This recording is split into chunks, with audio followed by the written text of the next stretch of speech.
Previously on Can Sausage Fingers Actually Fight? In those films he did with Steven Seagal, he was actually hitting the stuntman like for real. Hell yeah, he's known for that. He's known for that. Hell yeah. So how? Truthfully, I don't know. I don't know Steven. I've only met him once. See, most of Seagal's movies, his action is done close up. You really can't see. Everything is real quick cuts, so you don't get a chance to really see exactly what he's doing. Okay. Especially when there's people like Chuck Norris walking around. I can't put him in the same category. Chuck Norris is a real martial artist. One of my students was a guy called James Coburn. And when I'd go up to his house in the valley, Bruce Lee was there a lot. Did I know Bruce, talk to him, learn from him, being there? Nothing like that. But I did get to see him and watch him and talk to him. What the f are you talking about? Did I know Bruce, talk to him, learn from him, being there? Nothing like that. I get to see him and watch him and talk to him. It's just a level of bullshit. Welcome back to part 2 of the multiple award-winning documentary about whether Sensei Cookie Lover is in fact a true martial artist and tough guy, or just a big bully who's full of hot air and a fair chunk of bullshit. Yep, that's the one.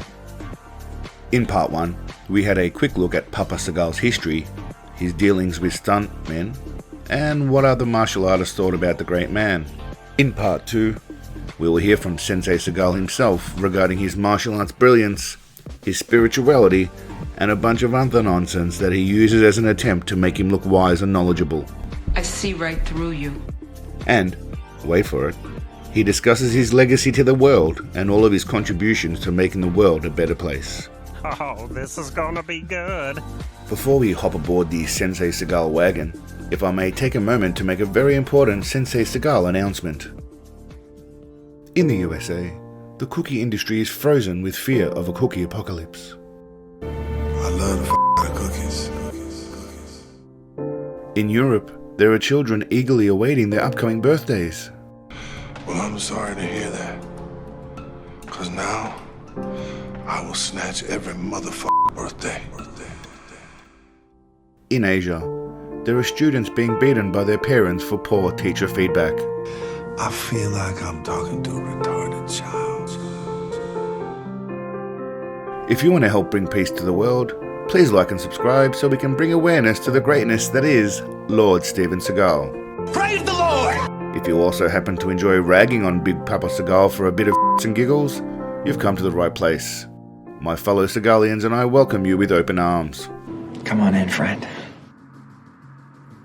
Alrighty, so we've heard from the other martial artists about Papa Seagal, but what does the great man himself have to say about the martial arts and his all-round general awesomeness? For those that are unaware, How about getting with the program? Big Daddy fancies himself as something of a modern-day samurai and warrior. This is amazing. Is this what a Hollywood superstar eats on a daily basis? This is what Japanese would eat every day. This is what a samurai would eat. By the way, this might be the only clip of Seagal eating in the real world that actually exists. Seagal keeps his buffet antics top secret, much like his CIA work in the past. Certain very famous people who challenged me. And I said, there'll be no money involved, come with no cameras, no one's gonna see it, and there are no rules. Did anyone accept? No. No. Of course not. Great real samurai says, when I wake up in the morning, I am prepared to die. When I go into battle, I visualize myself as already being dead. Interestingly, I reported in the previous video, which you can check out here, that Seagal was challenged by some well-known names and he in fact never accepted the challenge. This was back in the day when journalists had integrity and often tried to report the actual truth, so I'm a little more inclined to believe it. Then, there's journalists now. Now we know that the vaccines work well enough that the virus stops with every vaccinated person. If this was reported today, I would probably be more inclined to believe Seagal. What the hell did you just say? Sensei Sexy Mumu then lets us know that when gets real in the streets, he doesn't care about the law. He's above the law. Samurais don't play that. In our style, we are completely offensive, completely aggressive. I don't care about the law. No. If I have to fight, I don't care about the law. Yeah. I care about ending it quick. Anywho, Samurai Seagal goes on to discuss some more things he read in a book but probably claims as his own. A true sign of a martial artist is the awesome things they say, and Seagal has some crackers. One of my masters once said, "Buge toいうものは雷みたいなものということは天と地の混ざり." Okay. What Papa Seagal really said was, which means real buge is like lightning. It is the culmination between energy between heaven and earth and an explosion when they meet. I don't know, I think mine was better. Sorry, Tom Cruise, but the real Last Samurai has got more wisdom than L. Ron Hubbard ever had. Look, stick, I'm incredibly busy, so why don't you get the hell out of here before I snap your off and jam it into your ass. One great samurai once said, "When a tiger dies, even though we have appreciated him in life, we take his pelt and we hang it on the wall, and that's what he's remembered by, his pelt." Newbies may not be aware, but there is a reason why Seagal adopts the infamous hands-on-belly technique. But wasn't it Musashi that said... Miyamoto Musashi said, make your everyday stance your fighting stance, make your fighting stance your everyday stance. What did you just see? Right, exactly, yeah. You'll see me standing like this all the time. Yeah. Thought to have been lost to the ages, Seagal is perhaps the last great practitioner of this technique. This is my fighting pose. Yeah. And from here, I might do this. I've already killed you, but I have this now. And you all thought he was just resting his hands on his gut like a walrus. Wrong. I know what you're thinking, my friend. How does Papa Seagal generate power using his hands-on-belly technique? What is your method for power generation? Because I've heard so many different ways of generating power. Practice. Yeah, of course. Practice. Yeah. And meditation. Oh, okay. And Zen.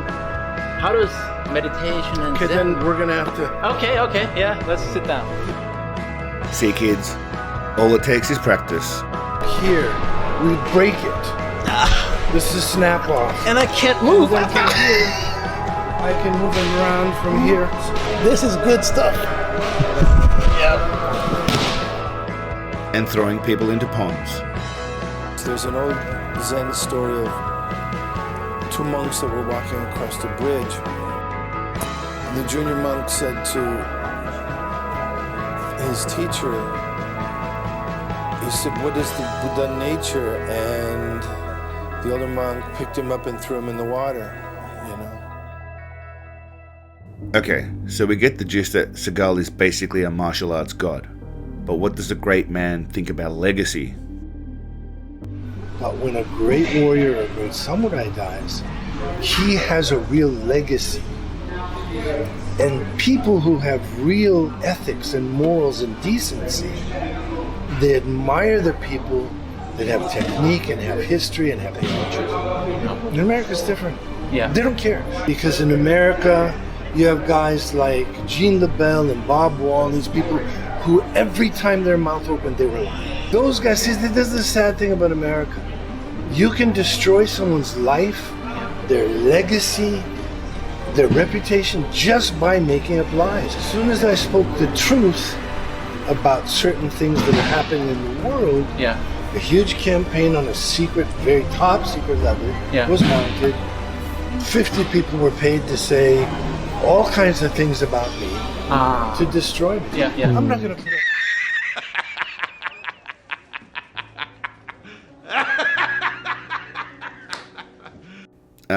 People have been calling you out for like 30 years, Sir Stephen, before you thought you were a prophet of God and left the USA. It almost sounds like the elites are after you, Stephen, much like a certain Top G. Haram! And how does he want the world to view him? Is he happy with the current view of him as an immortal genius, samurai pizza cat? Would you like Steven Seagal to be known and remembered? Most important thing to me is to be able to impart a spiritual philosophy to my students that they understand never to use what I've taught them unless they have to.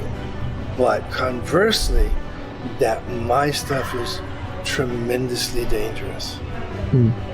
I was wondering, do you have any kind of final piece of advice for people out there who are watching this, what do you think should be their main takeaway from all that we've said today? Main takeaway is This is the come to Jesus moment, and I was not born on a turnip truck, man, and I was not born at night. I was born in a bright sunny day, man, and I've been doing this for a long time. Powerful stuff. Way to make Americans hate you even more, Sensei. Mission accomplished. Alright, time for the final conclusion. Let's hear what he has to say! But that will be coming soon. Because if I did it in this video, it would go for another 10 or 15 minutes. Oh, you tease. You big tease. But it will be out in the next couple of days, so please be patient. Answer your call, John Spartan. As always, Seagalians, thank you for watching. The next video will be the final video where I give my conclusion after all my research. Keeping in mind I have over 90 gigabytes of Seagal digital media, so I do know my way around Mr. Seagal. I know a lot of things. In the meantime, stay awesome. Check out some of the other videos if you wouldn't mind, please, and I will catch you next time. Peace, legends.